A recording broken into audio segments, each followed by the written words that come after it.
Bihar board 10th class में आने वाले VVI ऑब्जेक्टिव क्वेश्चन लेकर आ गया हूँ। अगर ये सारे प्रैक्टिस आप करते हैं, ये सारे क्वेश्चन का प्रैक्टिस करते हैं तो आपको एग्ज़ाम में जब बैठिएगा तो आपको कॉन्फिडेंट फील होगा और आप अच्छे से एग्ज़ाम में अपना परफॉर्मेंस दिखा सकते हैं।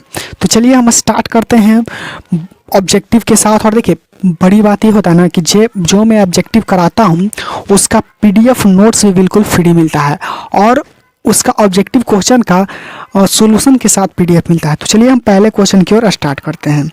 पहला क्वेश्चन आपके सामने है कि यदि किसी अवतल दर्पण ध्रुव से उसकी फोकस दूरी, या देखिए कोई अवतल दर्पण है, ठीक, रुक जाइएगा, कोई अवतल दर्पण है, ये क्या है, अवतल दर्पण, और यहाँ पर है वक्रता केंद्र, यहाँ पर है फोकस और यहाँ पर है ध्रुव। ओके, कह रहा ना कि ध्रुव से फोकस कितना है, कि दूरी कितना है, 25 सेंटीमीटर, ठीक। तो फोकस से वक्रता केंद्र की दूरी होगी, यानी कि यहाँ से यहाँ तक की दूरी होगी।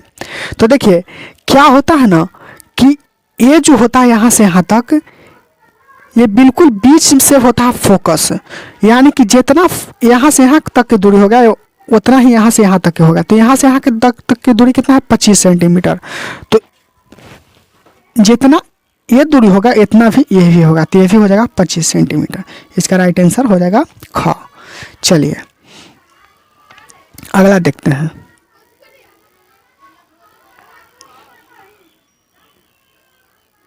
अगला प्रश्न है कि निम्नलिखित में कौन सा कथन सत्य है। गोलीय दर्पण के मध्य बिंदु को वक्रता केंद्र कहते हैं। वास्तविक प्रतिबिंब वस्तु की अपेक्षा सीधा होता है और गोलीय दर्पण की वक्रता त्रिज्या फोकस दूरी की आधी होती है। या आवर्धन का ऋणात्मक मान बताता है कि प्रतिबिंब वास्तविक है।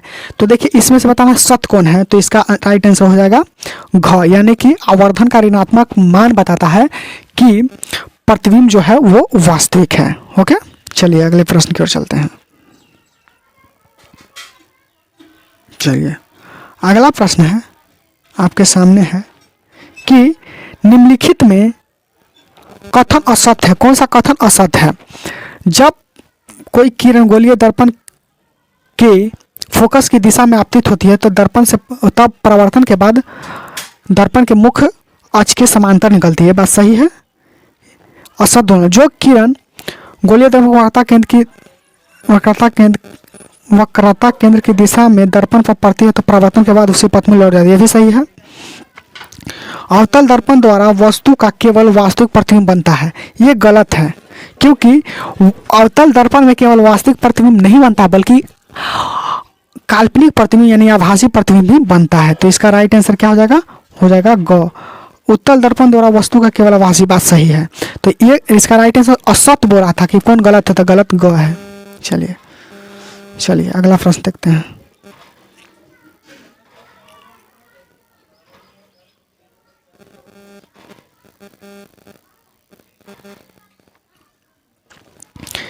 किसी गोलीय दर्पण पर जब आपतित किरण उसके वक्रता केंद्र से गुजरती है तब परावर्तित किरण क्या होती है, दर्पण और ध्रुव से होकर गुजरती है, पूर्व पथ पर लौट जाएगी, दर्पण के फोकस से गुजरेगी या मुख्य अक्ष के समांतर। तो इसका राइट आंसर हो जाएगा ग, पूर्ण पथ पर क्या होगा, लौट जाएगी। तो इसका राइट आंसर हो जाएगा ग, यानी कि ग हो जाएगा।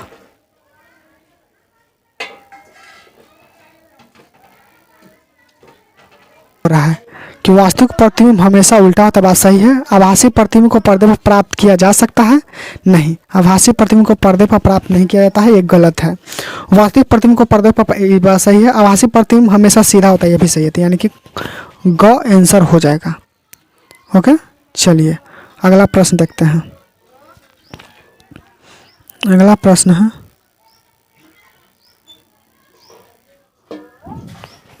निम्नलिखित में किस दर्पण द्वारा किसी वस्तु का आभासी प्रतिबिंब मिल सकता है। आभासी प्रतिबिंब, समतल द्वारा आभासी प्रतिबिंब मिल सकता है, अवतल दर्पण द्वारा भी आभासी मिल सकता है, उत्तल दर्पण द्वारा भी आभासी मिल सकता है, तीनों प्रकार के दर्पण, यानी कि हो जाएगा घ। चलिए अगला प्रश्न देखते हैं।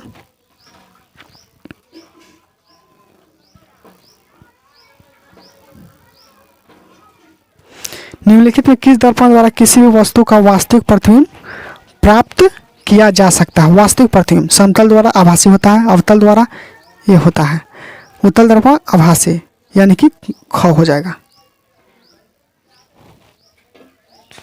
अगला प्रश्न देखते हैं। अगला है वस्तु से छोटा और आभासी प्रतिबिंब इनमें से किसके द्वारा प्राप्त होता है? और समतल दर्पण द्वारा, अवतल दर्पण, समतल और अवतल दोनों द्वारा, उत्तल द्वारा। तो इसका राइट आंसर हो जाएगा उत्तल द्वारा ही आभासी प्रतिबिंब और छोटा होता है, यानी कि घ। चलिए 19 को देखेंगे।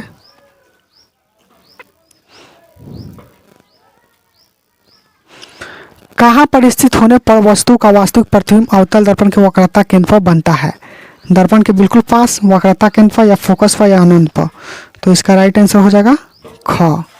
इसका राइट आंसर ख, वक्रता केंद्र पर। 20वां देखेंगे।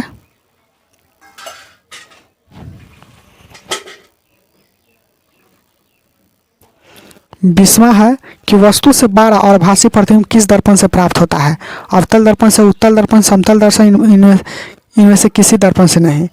तो वस्तु से 12 और आभासी होता है अवतल दर्पण से, यानी कि क हो जाएगा।